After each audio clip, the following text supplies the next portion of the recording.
How's it going, everybody? Ryebread here today, and we are back with our Vancouver Canucks franchise mode, and we have just won the President's Trophy, and we're now in round number 1, and our first test will be the Edmonton Oilers. We do have home ice advantage. Like I said, we won the President's Trophy, so we're the number 1 seed in the league, in the West, in our division. So we will be taking on the worst wildcard team, which is the Edmonton Oilers. But we faced a lot of injuries en route to the President's Trophy, and I think the guys played very, very well. So leave a like on this video. We're shooting for 20 likes if you think that we can beat the Oilers, because our adversity this season has we've been tested, and we've certainly overcome it. But, you know, I ended the last video. I don't even know who they have. I'm pretty sure Edmonton still has a Connor McDavid, but I don't know what they have around him right now. Not the Anaheim Ducks. We want to go down to Edmonton here. I believe they still have, yes, they do. They do have Connor McDavid, and on his right wing, they got Jesse Puljujarvi. I don't even know how to say his name. Pool Party. There we go. We'll just call him Pool Party. And then on the left wing, they've got Tyler Benson, a two-way forward who's supposed to be playing on the third line. How did he He had 33 points during the regular season, so he didn't do all that tremendous. So that's kind of confusing as to why he's on the top line. But then their second line, they got Neon Leon Draisaitl here, who's fantastic. I don't know why they don't have him on the first line. I guess they want to spread it out, but this is a thin team, boys. Pretty thin. I mean, Lucic here, he's still what, making $6 million for 2 more years. He's still 35. Ryan Strome there as well. But then they've got Ville Koivunen, Ola Stolberg, Brandon Lemieux, Timu Polkinen, Dmitry Voloshenko, and Ostap Safin. So, not a bunch of great players. What are they listed? Fourth line minor, other minor. So, not a very good bottom 6, so hopefully our decent bottom 6 can take on theirs. And as far on the back end, I would expect them to have a fantastic back end for how weak of a forward core they have. But they have Clefbaum, who I believe led the NHL in points this season, if I can remember correctly. Yeah, he had 73, he was a plus 17. The dude was just balled out this year. Like, absolutely fantastic season for him. He's partnered with Adam Larson there. Connor Murphy, Darnell Nurse is their second pairing, so a very solid second pairing. And then Caleb Jones and Jared Spurgeon. Caleb Jones, a little bit weak, is listed as a top 6 defenseman. I don't know if he's upset or something, and his contract's also very, very good. But they got pretty much everyone in their roles. Spurgeon maybe, would want to play a little bit higher. But again, not a bad defensive core, but not enough to make up for that forward core that I'm just not impressed with. And then on the back end, they have Stuart Skinner, who's a high starter potential, and then Steve Mason is their backup. Stuart Skinner, how did he play this season? He 916, 253, so we can get after Stuart Skinner. We can rattle him. So I will go ahead and show you guys the lines we will be rocking as we go into the first round here. I'm not going to change a darn thing up. We finished the season pretty well, so Klimchuk is going to stay in there instead of Kasha. Just an executive decision because Kasha hasn't been too tremendous. I know he's listed as a third-line scorer, and I can put him in for Ferland, but Klimchuk's a better defensively, even though they're both snipers, and Ferland's a grinder, so he's going to have that physical defense edge for us as well. But our first line, star of the show this year, was Claude Giroux. I mean, as far as skaters are concerned, he had 88 points, the highest point total we've ever had during this franchise mode. Nikolai Ehlers up here as well. We got a very, very solid first line. DeLeon, Granlund, Besser. Besser had a fantastic season. I mean, his wrist shot accuracy and slap shot power are both up. And, I mean, after putting in, 32 goals he had this year, he certainly should be. I mean, that's his, career high as far as goals. But giving him the ice time on that second line actually did do wonders for him, because now he's actually playing like I thought he would. And, again, I keep saying this. Unfortunately, we started this back in September before the roster update that gave him medium elite, and that would have been nice to get him to medium elite, but that's okay. Elias Pettersson here is medium elite, and he's a third line scoring forward. That hasn't been too terrible this season, not too great. But defensively, we were going to put Pissick there because, yes, I know he's upset and everything, but this is how we finished the season. We finished the season quite well. And most of that was thanks to Thatcher Demko. This dude had another baller season. His best season yet. Sub 2 goal against average. 934 save percentage. That is nuts. And we are definitely going to ride him if we if we're going to win the Stanley Cup, or at least make our trip back to the Stanley Cup. We're going to need to ride him like we did the first time we made it to the Stanley Cup. That feels like so long ago when we lost to the Washington Capitals in the Stanley Cup Finals. But that said and done, we got 7 games, a potential 7 games coming up against the Oilers. Let's see if we can get done with this one quickly, because If this team gives us struggles or eliminates us, I don't know what to do. I might just put the controller down and pick a new franchise mode team, but I don't know. Let's not have to worry about that. Let's go ahead, start it off. Game number 1 on home ice. The fans are feeling it this year. Everyone in the locker room is confident. Let's go. First period. And, oh shit. Are you kidding me? This team is already up 3-1 on us. Good God, Lucic, Puljujarvi, and then Stallberg. I mean, out of all players, Stallberg opens the scoring. I mean, Ehlers answers him back, but 3-1.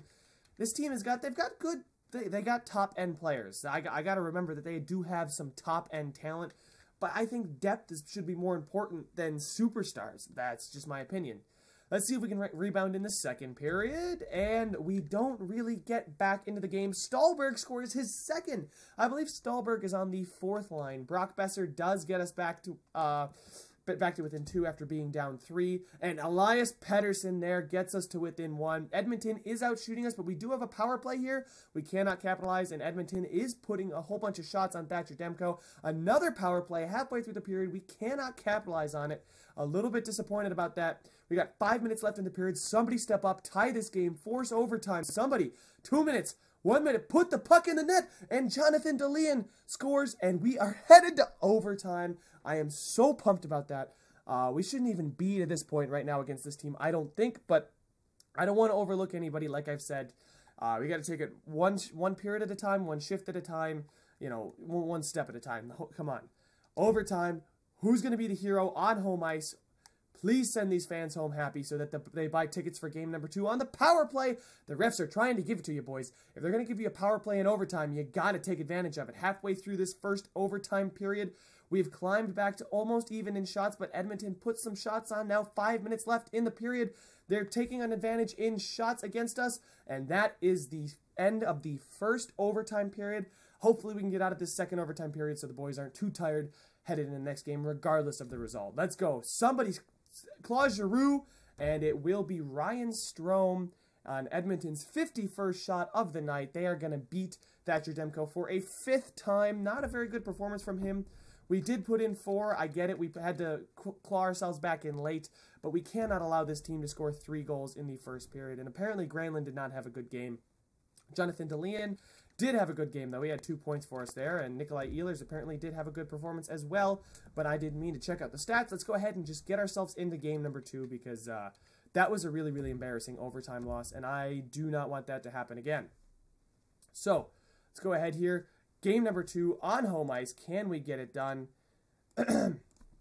Home ice fans are ready. They want to see us get this victory. Let's go. Let's get it. Let's play better defense. We've got the better defensive core. I know they got some stars, but we have a lot of stars of our own, a lot of great players. Let's go. First period. And there we go. Panarin and Ehlers, that first line gets to Skinner, but Puljujarvi with 44 seconds left. That's a little bit of a ball buster. 44 seconds left in the period, but we are still up 2-1. Second period. And Draisaitl ties the game, but Olli Juolevi from the back end goes ahead, gets us the lead back, and the shots are even as we head into the third period. We start the third period with a power play, and Granlund scores on the power play, stretching our advantage to 2. 5 minutes gone. We have already scored ourselves a goal, which is a great way to start this third period. Halfway gone now. Shots are heavily in our favor. We've only allowed Edmonton 1 shot this entire period. Wow, boys, we're under 5 minutes left. Edmonton still has only mustered 1 shot in the third. And Brock Besser salts the game away with an empty netter. And Edmonton only had 3 shots here in this third period. Pulkin in there, Stallberg, and Strome. I mean, that was it. And we were pouring the shots on. You know what? That's the kind of defense I want to see. I know they scored 2 goals. And because of that, I am going to check, see if maybe there's a line that's not playing too well out there. Joe Pavelski, nah, nobody's really having too bad of a time out there. But we did allow them to score 2 goals, but we clamped it down in the third period when we really needed to. So they do have home ice advantage on us now, but and now Pisic's getting even more pissed off, which is great. Utica, just go ahead and hit best lines down at Utica. I'm not too concerned with them right now. I'm going to let the assistant coach, yeah, he's upset because he got injured. I'm going to let the assistant coach deal with that. I don't have time for that kind of crap right now. We're headed to Edmonton, seeing if we can take back home ice advantage. Let's go. Oh, after last game, I have a good feeling the boys actually picked up, you know, they might have overlooked Edmonton, just kind of like I did. So now that we got the shock in our system, let's go ahead, put it out there on the first period. All right, Connor Murphy scores, and again, some lesser players that I don't think should be scoring have scored on us. And, I mean, I know depth scoring is going to happen, but I would just assume our depth is better than theirs. We doubled them up in shots. That's got to lead to something here in the second period. It doesn't. We still are killing them in the shot category. We do give them a power play, and Connor McDavid makes us pay for giving them the power play. They are up 2-0 now as we approach halfway part of the third period, and we give them another power play, but we are able to kill it off this time. 8 minutes left, 7 minutes, up by 12 in shots, and yet we still can't beat Stuart Skinner. 2 minutes, 1 minute, and that's going to be it. That's going to be all she wrote. Edmonton shuts us out. This half-ass of a team is going to shut us out? Seriously? And everyone's happy because of the recent individual performance? Are you kidding me? Multiple morale changes because of ice time? Seriously right now, guys? All right, you know what? Jake Virtanen, you haven't done anything. Kasha, go ahead, get yourself in there. We want some more scoring. Joe Pavelski, what has he done? He's a -3, so it looks like this line is a big fat minus. So maybe playing Kasha there will get us back to the back to a little bit better of a performance. And Pysyk is not playing well right now. We're going to move Jekimov's on that second pairing, see if we can split that bottom pairing up, because it seems like our top guys are performing. There just needs to be something that's changed. Oh, wait, do I still have Pysyk on the penalty kill? Because if he's on the penalty kill, then he might be happier because of his ice time. I'm sick of him wanting more ice time. Yeah, D'Angelo off the power play, or off the penalty kill, excuse me. Change the current line, Pysyk, and then we want the 3-man penalty kill. There we go. So we are getting the defensive defenseman out there. I mean, I know he's a little bit worse right now, but if he can get a little bit happier due to his ice time, I would much appreciate that.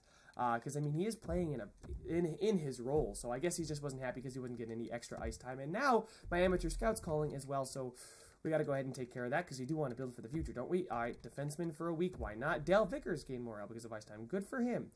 Proud of you, man. All right, we're down 2-1 in the series. We cannot fall down 3-1 in the series. That just cannot happen right now. I don't think they have that. I do believe we have the horsepower to go ahead and get ourselves back from that kind of deficit, but I don't want to be in that kind of deficit to begin with. First period, and Kasha scores the first goal, and he proves to me that he should have been starting all along. And Elias Pettersson scores, so that third line steps it up after being a big fat minus for the first 3 games. Now they step it up, but let's see, can we keep it going in the second period? And we do. Claude Giroux scores 2, and Pettersson gets 1. Never mind, Ola Safin here gets himself a goal, but we are up 5-1 now in the game. This one should be about over unless Edmonton pulls some crazy comeback, but I don't think they have the horses to do that. And Marcus Granlund scores again. We got halfway through the period. It is 6-1. Ferland scores on that fourth line. It is 7-1. Apparently, these are the lines we should have been rocking with. Virtanen out, Kasha in, Pavelski on the fourth line. Shield him a little bit because he probably just didn't have the speed to keep up with these guys. But a 7-1 shellacking of the Oilers in Edmonton as we take this back to Vancouver, and we have a good chance here on home ice. It is now 2-2 in the series. Can we get over the hump here? Actually, take a lead in this series. It'd be great if we could take a lead. Giroux, wow, he is killing it right now. Everything's on all cylinders. Can we keep it up in this first period? We do. Klimchuk in that third line again, guys. Something's clicking on that third line. It is killing it right now. We've got more talent than them on our third line, and it's really paying dividends. Second period. All right, Kasha on the third line, and Pavelski with his sheltered minutes on the fourth line. But Voloshenko keeps Edmonton in it. We get a power play early, but we are unable to score, and we get another power play. Can we? Oh, we can't salt this one away. We give Edmonton a long power play, but the defensive defensemen are able to kill it off as we've got to the second half of the period. But Benson on that first line makes the deficit only 1. There's still 3 minutes, 2 minutes, 1 minute. And there we go. We do get a lead in the series for the first time. Oh my God, I can't believe it took us till game number 6 to get, it was game number 5, excuse me, to get ourselves the lead in this series. Now game number 6 in Edmonton. Can we send Edmonton home packing, or will they come back to Vancouver with a chance to steal this one out from under our noses and deny us another trip to the second round? Let's go. Okay, I'm so nervous right now, guys. I do not want to get eliminated. We've got a 3-2 series lead. One more game, boys. Leave it all out on the line. First period. Cody Eakin scores for us, but Brendan Lemieux scores, keeping the game tied after one period. That was a really quick answer. Hopefully we have an answer for that one in the second period. And Benson scores. It is now 2-1 Edmonton. Oops, what did I just do? All right. And Artemi Panarin ties the game up, gets to Stuart Skinner, and Sofin, who's been killing us this series. We're on the power play, and Brock Besser ties this game up. What a game, number 6. This third period, back and forth. It is tied halfway through the period. Vancouver putting shots on like crazy. We get a power play with 5 minutes left, but we are unable to capitalize. 3 minutes, somebody step up. 2 minutes, 1 minute, 15 seconds, and we are headed to an overtime period as we dominate the Edmonton Oilers in shots. How many shots did they have this period? 1, 2, 3, 4 shots for the Edmonton Oilers there in that period. And man, oh man, whoever there, Stuart Skinner was playing nuts that period because he denied us a bunch of good opportunities. But come on, boys, put some shots on, salt this one away in overtime, get us out of this series. Somebody step up. Top line, I'm looking to you, Giroux. And no, for the second time in this series, we take an overtime loss. This time, the hands of Connor McDavid are the ones that forces a freaking game, number 7. This is not good, boys. This is not good at all. Best lines down there in the AHL. Granlund has not. He said apparently he's had bad individual performance. Do I move him down and move Elias Pettersson up? He's a -1. Besser's a +1. The third line has fixed itself. It's righted the ship. The second line is a little bit weaker than I would hope, although he is playing against Leon Draisaitl, who's leagues above him. Game number 7, boys. Come on, we got to do this. I am not changing the lines. We are going straight into this thing. First period. And yes, Klimchuk, and then Besser gets another dagger there to end the first period. Second period starts up 2-0. Will it continue? Yes, it does. It's still a 2-0 lead as the shots are about even. Vancouver still has a 2-goal lead as we start this third period. 5 minutes gone. Pretty much even in about every category except for goals. And Kasha scores on Skinner. And Pavelski scores on Skinner right after. 4 seconds later, Joe Pavelski scores on Skinner after Kasha gets us a 3-goal lead. It's now a 4-goal lead. Kasha scores again. That's 5-0 here in game number 7.